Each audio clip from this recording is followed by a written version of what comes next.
Chapitre 7. La foi du guerrier arien. Au premier flot de l'examen de conscience passionné d'Arjuna, à sa répugnance du massacre, à son sentiment de douleur et de péché, à son affliction devant une vie vide et désolée, et à sa prévision des mauvais résultats d'une mauvaise action, l'instructeur divin répond par un blâme sévère. Ces diverses réactions ne sont, lui dit-il, que confusion d'esprit et illusion, que faiblesse de cœur et pusillanimité, qu'une déchéance de la virilité du guerrier et du héros. Elles ne conviennent pas au fils de Pritha. Jamais ainsi le champion et le principal espoir d'une juste cause ne devrait l'abandonner à l'heure de la crise et du danger, ni tolérer que la stupeur de son cœur et de ses sens, l'obscurcissement de sa raison, l'effondrement de sa volonté le trahissent jusqu'à lui faire déposer ses armes divines et refuser l'œuvre à lui confiée par Dieu.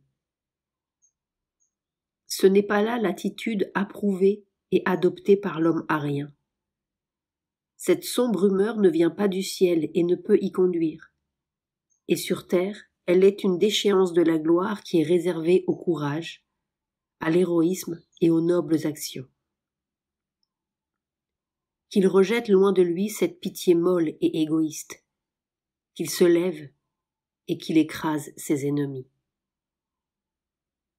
C'est là, dirions-nous, la réponse d'un héros à un héros, mais non celle d'un instructeur divin à son disciple.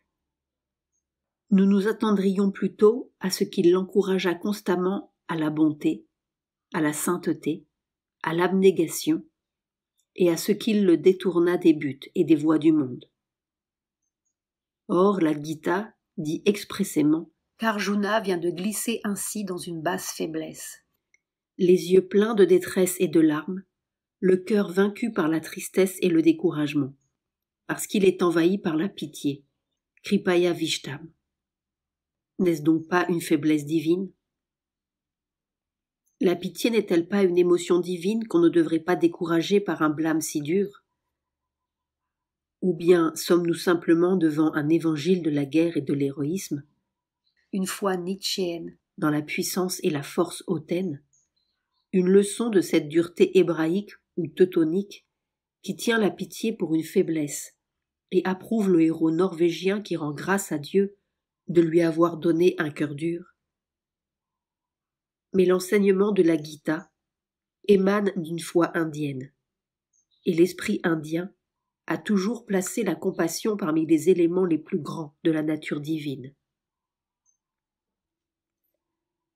L'instructeur énumère lui-même, dans un chapitre postérieur, les qualités de ce qui est semblable au divin dans la nature humaine, et cite parmi elles la compassion envers les créatures, la bonté, la libération de la colère et de l'envie de tuer et de blesser, tout autant que l'intrépidité, l'entrain et l'énergie.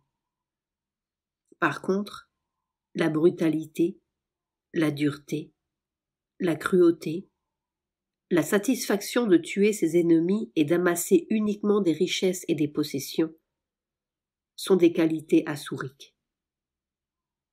Elles proviennent de la nature violente du titan qui nie le divin dans le monde et le divin dans l'homme, et qui n'adore comme seule divinité que le désir. Ce n'est donc pas d'un pareil point de vue que la faiblesse d'Arjuna mérite le blâme. D'où est venue cette faiblesse, cette honte, cette obscurité de l'âme à l'heure de la difficulté et du péril? Demande Krishna à Arjuna. Cette question fait entrevoir la vraie nature de ce qui a fait dévier Arjuna de ses qualités héroïques. Il y a une divine compassion qui descend en nous d'en haut.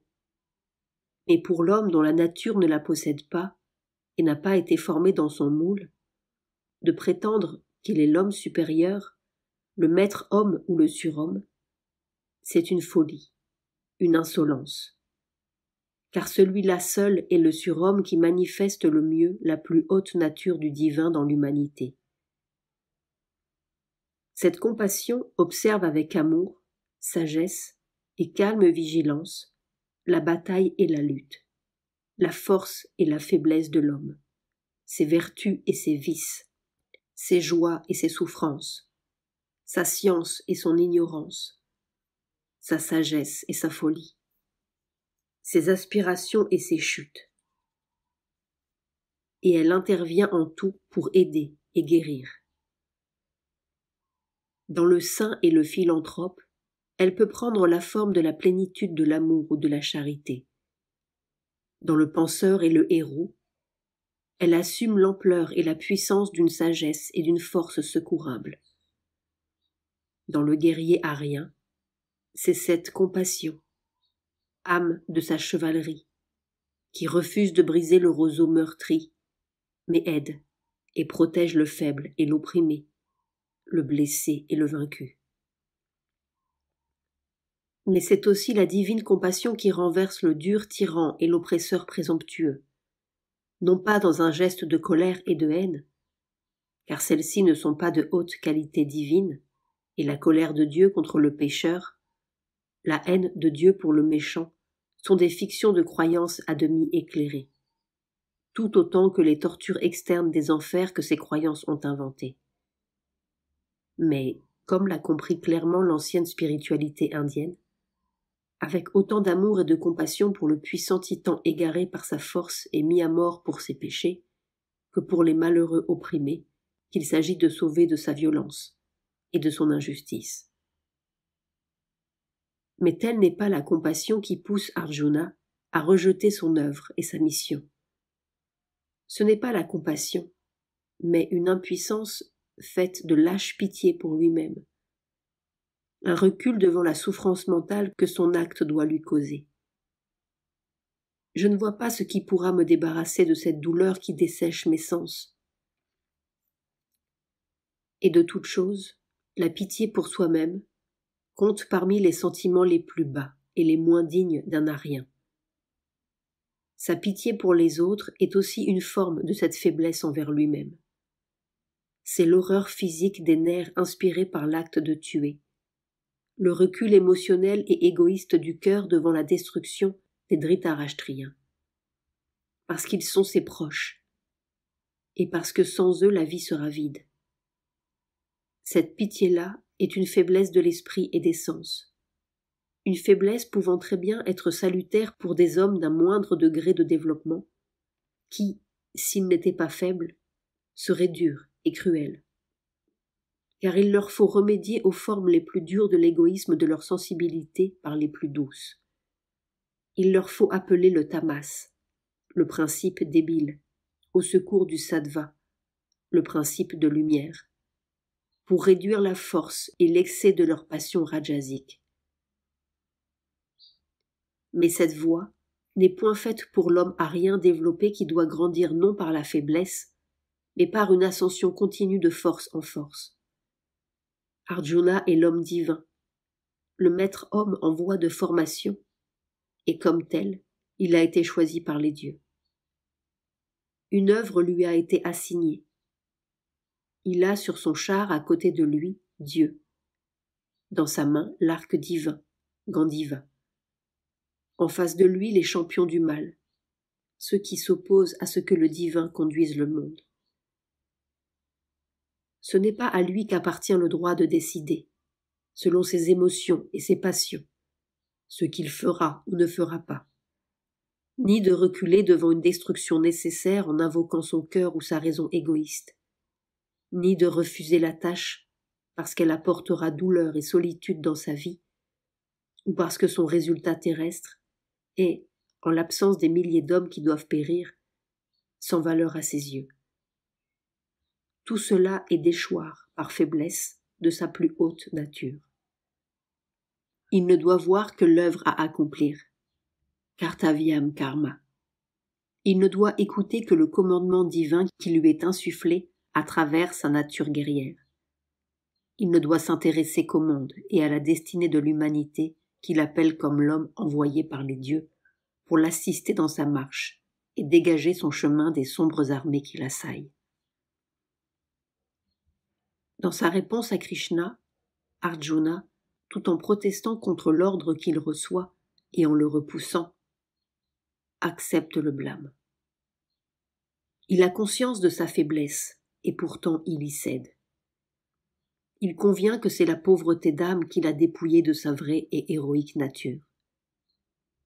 Sa conscience tout entière est égarée dans ses vues sur le bien et le mal, et dans ce trouble, il accepte l'ami divin pour instructeur. Mais les appuis émotionnels et intellectuels par lesquels il soutenait son sens du bien ont été entièrement détruits. Aussi, ne peut-il accepter un ordre qui semble ne faire appel qu'à son ancien point de vue et qui ne lui donne pas de nouvelles bases d'action. Il essaye encore de justifier son refus d'agir et donne pour excuse les griefs de son être nerveux et physique qui recule devant le massacre et sa suite de jouissances sanglantes. Les droits de son cœur reculant lui aussi devant les peines et le vide de la vie, qui serait l'effet de son acte, le droit de ses habituelles notions morales qui frémissent de la nécessité de tuer ses gourous, Bhishma et Drona, les droits de sa raison qui ne voit que de fâcheux résultats, sans aucun avantage, à l'œuvre terrible et violente qui lui est assignée. Il a résolu que sur son ancienne base de pensée et de mobile, il ne combattrait pas, et il attend en silence la réponse à des objections qui lui semblent irréfutables. Ce sont ces droits de l'être égoïste d'Arjuna que Krishna se met d'abord à réduire à néant, afin de faire place nette à la loi plus haute qui dépassera tous les motifs égoïstes d'action. La réponse de l'instructeur suit deux lignes différentes.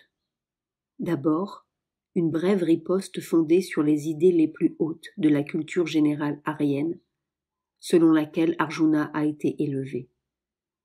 Et puis une autre explication, plus vaste, fondée sur une connaissance plus intime, et donnant accès à des vérités plus profondes de l'être humain. Celle-ci constitue le vrai point de départ de l'enseignement de la Gita. La première réponse s'appuie sur les conceptions philosophiques et morales du Vedanta et sur les idées sociales de devoir et d'honneur qui forment les fondements éthiques de la société aryenne. Arjuna s'est efforcé de justifier son refus par des raisons d'ordre éthique et rationnel. Mais il a tout au plus, revêtu de mots d'une apparente rationalité, la révolte de ses émotions ignorantes et indisciplinées. Il a parlé de la vie physique et de la mort du corps, comme si elles étaient les réalités premières. Mais elles n'ont pas cette valeur essentielle aux yeux du sage et du penseur. Le chagrin pour la mort corporelle de ses amis et parents est une affliction que la sagesse et la vraie connaissance de la vie ne ratifient pas. L'homme éclairé ne s'afflige ni pour les vivants, ni pour les morts, car il sait que la souffrance et la mort ne sont que de simples incidents au cours de l'histoire de l'âme. C'est l'âme, et non le corps qui est la réalité. Tous ces rois des hommes dont il pleure la mort prochaine ont déjà vécu auparavant, et vivront de nouveau dans un corps humain. Car, de même que l'âme passe physiquement par l'enfance, la jeunesse et l'âge mûr, de même elle passe d'un corps à un autre. L'esprit calme et sage, dira, le penseur, qui regarde la vie fermement sans se laisser distraire ou aveugler par ses sensations et ses émotions, n'est pas trompé par les apparences matérielles. Il ne permet pas aux clameurs de son sang, de ses nerfs et de son corps d'obnubiler son jugement et de contredire sa connaissance. Il regarde au-delà des faits apparents de la vie du corps et des sens vers le fait réel de son être. Il s'élève au-dessus des désirs émotionnels et physiques de la nature ignorante vers le seul et vrai but de l'existence humaine. Quel est ce fait réel, ce but le plus haut? Ceci que la vie et la mort de l'homme répétés à travers les âges des grands cycles du monde, ne sont que le long parcours par lequel l'être humain se rend apte et prêt pour l'immortalité. Et comment faut-il s'y préparer? Quel est l'homme qui y est apte? C'est celui qui cesse de se regarder comme une vie et un corps, celui qui n'accepte pas les expériences matérielles et sensorielles du monde à leur propre valeur ou à celle que leur attribue l'homme physique, celui qui se connaît lui-même et les autres comme des âmes, celui qui apprend à vivre dans son âme et non dans son corps, et qui, dans ses rapports avec les autres, les traite en âme et non en simple être physique. Car, par immortalité, il faut entendre non la survivance à la mort, car celle-ci appartient déjà à toute créature douée d'un mental, mais la transcendance de la vie et de la mort. Cela signifie cette ascension par laquelle l'homme cesse de vivre comme un corps animé par le mental, pour vivre enfin comme un esprit, et dans l'esprit. Quiconque est sujet au chagrin et à l'affliction, quiconque est l'esclave de ses sensations et de ses émotions, et s'absorbe dans les contacts des choses transitoires, ne peut être apte à l'immortalité. Tout cela doit être enduré jusqu'à ce que l'on ait conquis, jusqu'à ce que l'homme libéré ne puisse en éprouver aucune douleur, jusqu'à ce qu'il soit capable d'accueillir tous les événements matériels du monde, joyeux ou tristes, d'une même âme égale, calme et sage, ainsi que les accueille l'esprit éternel, tranquille, au plus secret de nous. Être troublé par l'affliction et l'horreur, comme le fut Arjuna, être détourné par elle du chemin qu'il faut parcourir, être vaincu par la pitié envers soi-même, l'incapacité de supporter la douleur et l'effroi devant des circonstances aussi inévitables et insignifiantes que la mort du corps, c'est faire preuve d'une ignorance non arienne. Ce n'est pas ainsi que l'arien doit monter avec une calme énergie vers la vie immortelle. La mort n'existe pas, puisque c'est le corps qui meurt, et que le corps n'est point l'homme. Ce qui est réellement ne peut pas sortir de l'existence, quoiqu'il puisse changer de forme et d'apparence à nos yeux, de même que ce qui est inexistant ne peut pas venir à l'être. L'âme est et ne peut cesser d'être. Cette opposition entre ce qui est et ce qui n'est pas, cet équilibre entre l'être et le devenir, qui constitue le point de vue mental de l'existence, se résolvent enfin dans la réalisation par l'âme de l'unique et impérissable moi, par qui tout cet univers a été développé. Les corps finis ont une fin, mais ce qui les possède et s'en sert est infini, illimité, éternel et indestructible. Cela abandonne l'ancien corps et en prend un nouveau, de même qu'un homme change pour un nouveau vêtement celui qui est usé. Qu'y a-t-il là qui doive affliger, angoisser ou effrayer? Cela n'est pas né, et cela ne meurt pas, et pas davantage n'est-ce une chose qui vient une fois à l'existence et disparaît ensuite pour n'y jamais revenir. Il est non né, antique, éternel. Il n'est pas tué quand on tue le corps, car qui peut tuer l'esprit immortel? Les armes ne peuvent le blesser, ni le feu le brûler, ni l'eau le mouiller, ni le vent le dessécher. Éternellement stable, immobile, pénétrant toutes choses, il est pour toujours. Il n'est pas manifeste comme l'est le corps, mais plus grand que toute manifestation. Il ne peut être analysé par la pensée, mais il est plus grand que toute intelligence. Il n'est pas sujet au changement et à la modification comme le sont la vie, ses organes et leurs objets, mais au-delà des changements du mental, de la vie et du corps. Et pourtant, Il est la réalité que tout le reste s'efforce de représenter. Même si la vérité de notre être était moins sublime et moins immense, moins intangible à la vie et la mort, même si le moi était constamment sujet à la naissance et au trépas, même alors la mort des êtres ne devrait causer nul chagrin, car elle est une condition inévitable de la manifestation propre de l'âme. La naissance est une apparition hors d'un état où l'âme n'est pas inexistante, mais seulement non manifestée à nos sens mortels, et la mort est le retour à ce monde ou à cet état non manifesté, d'où elle réapparaîtra à nouveau dans le monde physique. Tout le bruit fait par les sens et le mental physique autour de la mort et de l'horreur qu'elle inspire, que ce soit sur le champ de bataille ou sur un lit de souffrance, est la plus ignorante des réactions nerveuses. Pleurer les morts, c'est s'affliger d'une manière ignorante pour ceux qu'il n'y a point de cause de pleurer, puisqu'ils ne sont jamais sortis de l'existence et qu'ils n'ont souffert aucun changement d'état douloureux et terrible, et que, après la mort, ils ne sont ni moins vivants, ni dans des circonstances plus pénibles que pendant la vie. Mais en réalité, la vérité la plus haute est la seule vraie. Tout est ce moi, cet un, ce divin que nous regardons, dont nous parlons et entendons parler comme étant la merveille qui dépasse notre compréhension. Car après toutes nos recherches et toutes nos déclarations de connaissance, et malgré ce que nous avons appris de ceux qui possèdent la connaissance, aucun esprit humain n'a jamais connu cet absolu. C'est cela qui est ici voilé par le monde, le maître du corps. Toute vie n'est que son ombre.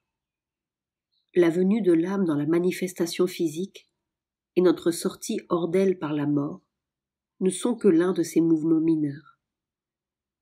Une fois que nous nous connaissons comme cela, il devient absurde de parler de nous comme de tueurs ou de tués.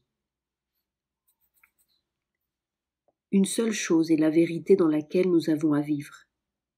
L'Éternel se manifestant comme l'âme de l'homme dans le grand cycle de son pèlerinage, avec la naissance comme borne miliaire, les mondes de l'au-delà comme lieu de repos, avec toutes les circonstances de la vie, heureuses ou malheureuses, comme moyen de progrès, comme champ de bataille et de victoire, avec enfin l'immortalité comme le terme vers lequel l'âme voyage. C'est pourquoi, dit l'instructeur, écarte ce vain souci, cet effroi, et combat, ô fils de Bharata. Mais pourquoi une pareille conclusion? Cette haute et vaste connaissance, cette discipline ardue du mental et de l'âme par lesquelles nous devons nous élever au-dessus des clameurs des émotions et des tromperies des sens, vers la vraie connaissance de nous-mêmes, peuvent en vérité nous libérer de la tristesse et de l'illusion. Elles peuvent nous guérir de la peur de la mort et du chagrin pour les morts. Elles peuvent nous faire voir que ceux que nous pleurons comme morts ne sont pas morts du tout et n'ont pas à être pleurés, puisqu'ils n'ont fait que passer dans l'au-delà. Elles peuvent nous enseigner à considérer avec calme les assauts les plus terribles de la vie, et à envisager la mort du corps comme de peu d'importance. Elles peuvent nous élever jusqu'à concevoir toutes les circonstances de la vie comme des manifestations de l'unique, et comme des moyens pour nos âmes de se hausser au-dessus des apparences par une évolution ascendante qui nous conduise jusqu'à nous reconnaître comme l'esprit immortel. Mais comment cela justifie-t-il l'action exigée d'Arjuna et le massacre de Kurukshetra? La réponse est que telle est l'action exigée d'Arjuna sur le chemin qu'il a à parcourir. Elle se présente, inévitable dans l'accomplissement de sa fonction, telle que la lui commande son swadharma, son devoir social, la loi de sa vie et la loi de son être. Ce monde, cette manifestation du moi dans l'univers matériel, n'est pas seulement un cycle de développement intérieur, mais aussi le terrain sur lequel les circonstances extérieures de la vie doivent être acceptées comme conditions et occasions de ce développement. C'est un monde d'aide mutuelle et de lutte. Le progrès qu'il nous permet n'est pas un glissement serein et paisible à travers des joies faciles. Chaque pas en avant doit être gagné par un effort héroïque au milieu du conflit des forces contraires. Ceux qui acceptent le combat intérieur et extérieur, même dans le choc physique le plus grand, celui de la guerre, sont les kshatriyas, les hommes forts. La guerre, l'énergie, la noblesse, le courage sont leur nature. La défense du droit et une acceptation sans réserve de l'enjeu de la bataille, leur vertu et leur devoir. Car il y a continuellement lutte entre le bien et le mal, entre le juste et l'injuste, entre les forces qui protègent et celles qui violentent et oppriment. Et une fois que l'aboutissement final en est la bataille physique, le champion et le porte-drapeau du droit ne doit plus trembler et hésiter en face de la violence terrible de l'œuvre qu'il a à accomplir.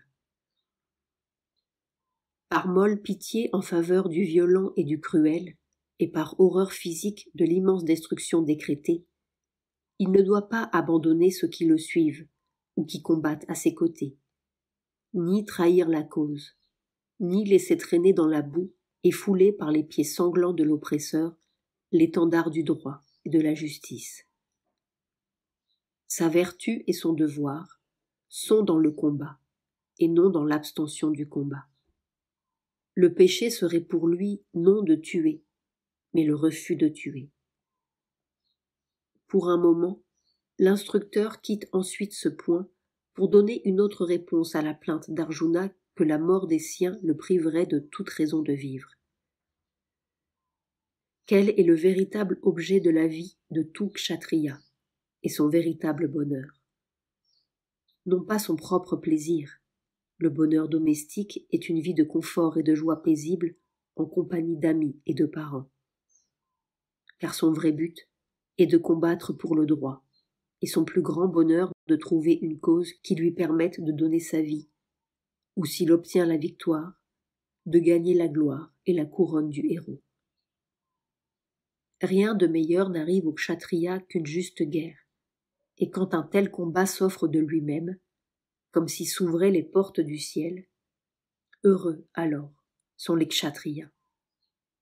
Et toi, si tu ne livres pas cette bataille pour le droit, alors tu renonceras à ton devoir, à ta vertu et à ta gloire, et le péché sera ton partage. Par un pareil refus, il encourra la honte et le reproche de lâcheté et de faiblesse, et la perte de son honneur de kshatriya. Et quel est le pire malheur pour un kshatriya?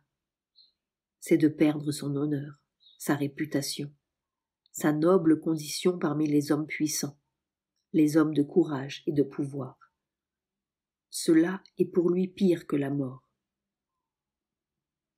La bataille, le courage, la puissance, l'autorité, la discipline, l'honneur des braves, le ciel de ceux qui tombent noblement. Tel est l'idéal du guerrier. Avilir cet idéal, permettre que cet honneur soit terni, donner l'exemple d'être un héros glorieux parmi les héros, mais dont l'action appelle le reproche de lâcheté et de faiblesse, et ainsi abaisser les normes morales de l'humanité, c'est être infidèle envers soi-même et envers le monde en ce qu'il exige de ses chefs et de ses rois. Tué, tu gagneras le ciel. Victorieux, tu jouiras de la terre. Lève-toi donc, ô fils de Kunti, résolu à la bataille. Cet appel héroïque peut sembler d'un degré inférieur à celui de la spiritualité stoïque qui précède et celui de la plus profonde spiritualité qui va suivre. Dans les prochains vers, en effet, l'instructeur enjoint à Arjuna de considérer comme égaux aux yeux de l'âme la bonne et la mauvaise fortune, la perte et le gain, la victoire et la défaite, et puis alors de marcher vers la bataille, ce qui est le vrai enseignement de la Gita. Mais l'éthique indienne a toujours reconnu la nécessité pratique d'idéaux gradués pour le développement de la vie morale et spirituelle de l'homme. Ici, l'idéal du kshatriya, l'idéal des 4 castes ou ordres, est présenté sous son aspect social, et non dans sa signification spirituelle, comme il le sera dans la suite. Telle est ma réponse, dit Krishna en fait, si vous persistez à considérer la joie et la douleur, et le résultat de vos actions, comme vos motifs d'action. Je vous ai montré dans quelle direction vous guide la plus haute connaissance de soi et du monde. Maintenant, je viens de vous montrer dans quelle voie vous dirige votre devoir social et les valeurs morales de votre ordre. Svadharman, Api, Shavekshya. Que vous considériez l'un ou l'autre, le résultat est le même.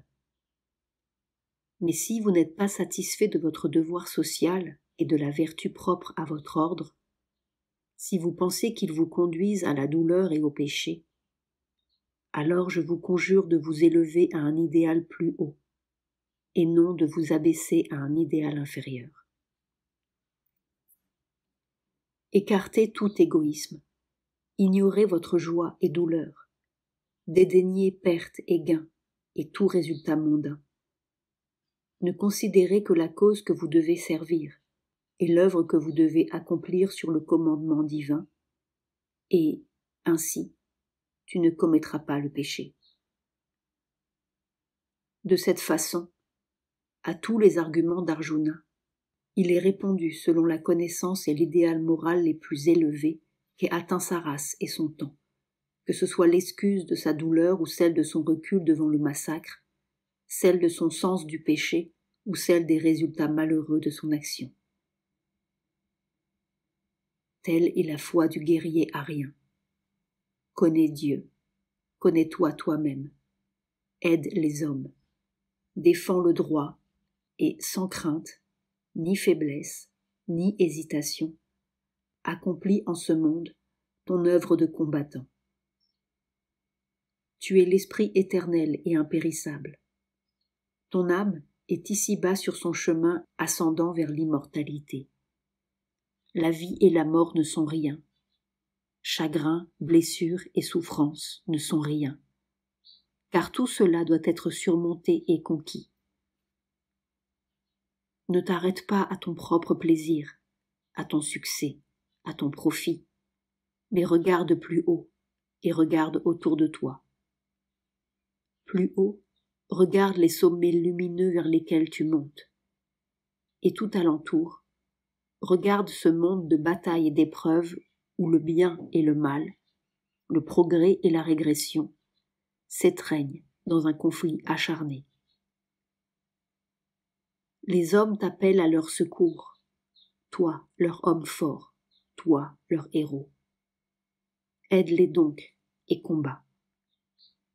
Détruis quand c'est par la destruction que le monde doit avancer. Mais ne hais pas ce que tu détruis, ni ne pleure tous ceux qui doivent périr. Reconnais en chacun l'unique moi. Sache que tous sont des âmes immortelles et que le corps n'est que poussière. Fais ton œuvre d'un esprit calme, fort et serein. Combat et tombe noblement, ou vains puissamment. Car telle est l'œuvre que Dieu et ta nature t'ont donnée à accomplir.